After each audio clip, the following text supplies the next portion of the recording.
खुलुमबाय आंनि मुङा जेसि नार्जारी होननानै बयबो मिथियो दा ओमफ्राय आंनि गामिया जाहैबाय सिमुलटापुर दंफांबारि होनो आसाम बेंगल बर्डार जोबथारनाय आरो लास्ट माने जोंनानो लास्ट होनजायो आरो फिसा मोनसे गामि आरोना बे गामिनिफ्राय दा पाब्लिकनि अनसायनायाव पाब्लिकनि अननाय मोननानै दिनै नैबेसिम सौहैनो हादों बेनो जोबोद माने बयनिसिमबो आंनि गोसो गोरबोनिफ्राय अननाय आरो खुलुमनायखौ जासिहरो आरो बेबादिनो जेब्लायबो पाब्लिकनि अननाय आरो बोर सारस्रिनायखौ मोनबाय थागोन होननानै आं मिजिंथियो आरो जेब्लायबो पाब्लिकनि मोजांखौ आं मोजां गान आरो लाबोबावनो ट्राइ खालामबाय थागोन आरो जेब्लायबो। नोंथांनि जागायजेननाय मेथाइया मामोन? गिबि मेथाइया जाहैबाय नोमफाया हराब्लाबो होननाय आरो बेनो आंनि गिबि मेथाइमोन फैदो सना होननाया बेनो आंनि फार्स्ट गिबि मेथाइमोन आरो। नोंथांनि बबे मेथाइनिफ्राय नोंथाङा रायजो राजानि बुंनो थाङोब्ला फार्स्टनिफ्रायबो मोनदों बे नोमफाया हराब्लाबोनिफ्रायबो ओमफ्राय बेनिफ्राय मटिभेट जानानै आंथ' सिगां बिदि जेबो सोलोंफेराखैमोन मिउजिक लेभेलाव बा क्लासिकेल बिदि जेबो लानाय गैयामोन आरो जा सोलोंदों सिगांनि सिनियरफोरनि गान खोनासं आयं बिग्रायमोननि गान खोनासं माने दिनै बे मा स्टेजसिम मोनफैनो हादों आरो माखासे मासुब सं आरोना बेखौ जों आंनिनो गामिनि सासे लोगो रत्नेस्वर होननाय जों सानैजोंनो लोगोसे माने टेबोल दामै खनबोनाय मानाय बेफोरबायदि ससियेल मिडियायाव माखासे स्प्रेड जानानैहाय माने दा पाब्लिकनि नोजोरावहाय सौहैदों आरो बेनो बहुत गिदिर खोथा आरो। बे समाव फैनो गोनां मा मेथाइ दं? दाथ' अलमस्ट दाखालिसो ओंखारलांबावबाय आब' गेमस्रिनियावहाय जेदि प्रडाक्सनावहाय मैना होननाय ओमफ्राय बे फेसबुकनि सैनाय होननाय बेखौबो देग्लाय निउ इयारावहाय मोननैसो दिहुनबाय आरो ओमफ्राय सिगांथ' अलमस्ट ओंखारखादों गभर्नमेन्ट कलेज साउथ फिल्मनि एक्टर ओमफ्राय दा फैबाय थानो गोनाङाथ' दंनाया ओमफ्राय ट्राइ खालामलांगासिनो आरो नायसै। नोंथांखौ गोबां सुबुंफ्रानो मोजां मोनो मानि थाखाय मोजां मोनो होननानै नोंथाङा साननो हागौ? आंथ' मा बुंबावनो जिखुनु पाब्लिकफ्रा जानो हागौ माने आंनि माखासे खननाय माबाफोर जेरावहाय माने पाब्लिकफोरनि गोसोखौ आं जाहाथे गोजोन होनो हायो खोमा बेखौथ' आं मिथिला खिन्थु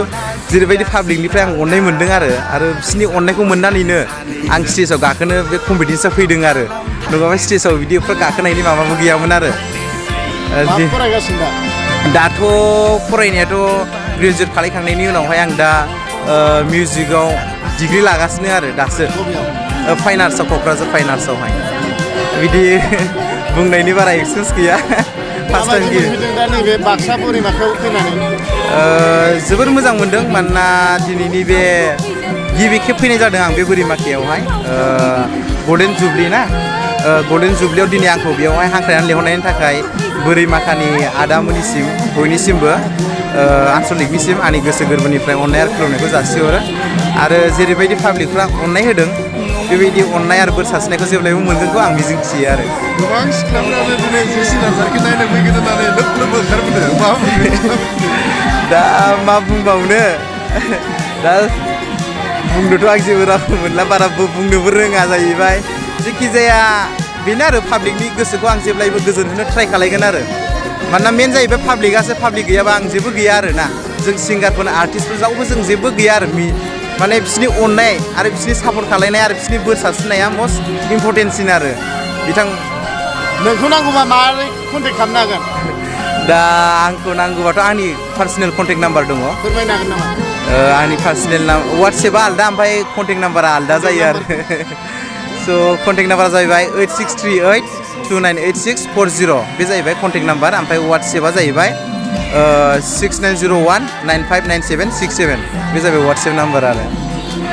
राजानो मा मेसेज हरनो सानो? स' आं बेखौनो बुंनो सानो कि गोदान बोसोरावबो जेनेबा गोदान बोसोरखौ जों दिनै बरायबाय नङा होनदो फैबाय थानाय मागो दमासिखौबो जाहाथे जोङो बिदिनो बयबो न'खरजों लोगोसे फेमिलिजों लोगोसे माने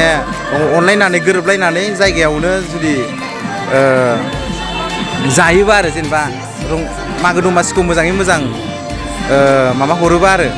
जोबोद मोजां खिन्थु बेनो आरो आं बेखौल' रिकुवेस्ट खालामो कि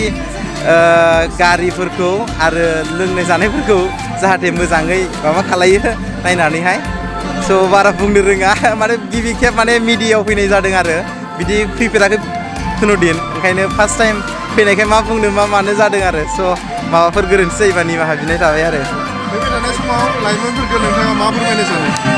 स' मेन खोथाया जाहैबाय गावनि नाजानाय गावनि कनफिडेन्स आरो गिदिरफोरनि माने बोसोनखौ खोनासंनाय आरो मोजां गाज्रिखौ डिसाइड खालायनाया मेन गावनि सायाव आरो ना मेन गावनि गोसोआ जुदि बायग्लियोबाथाय नों लाइफआव जेबो हानाय नङा आरो खिन्थु नों गावनि गोसोआ जुदि माबा गोरा खालायनानै जुदि नों गावनि थांखिसिम नाजायोबा बुहुद माने सहैनो हानाया माने सानसेबाबो सहैगोन आरो खिन्थु आंबो एफा बिदि दिनैसिम सफैयाखै खिन्थु जाखिनि सफैदों बे गासिबो माने पाब्लिकफोरनि अननाय आरो बोर सारस्रिनायजोब आरो बेखौनो आं बुंनो सानो कि मस्ट इम्परटेन्ट जाहैबाय गावनि गोसो गावनि नाजानाय आरो गावखौ फोथायनाय आरो बे आरो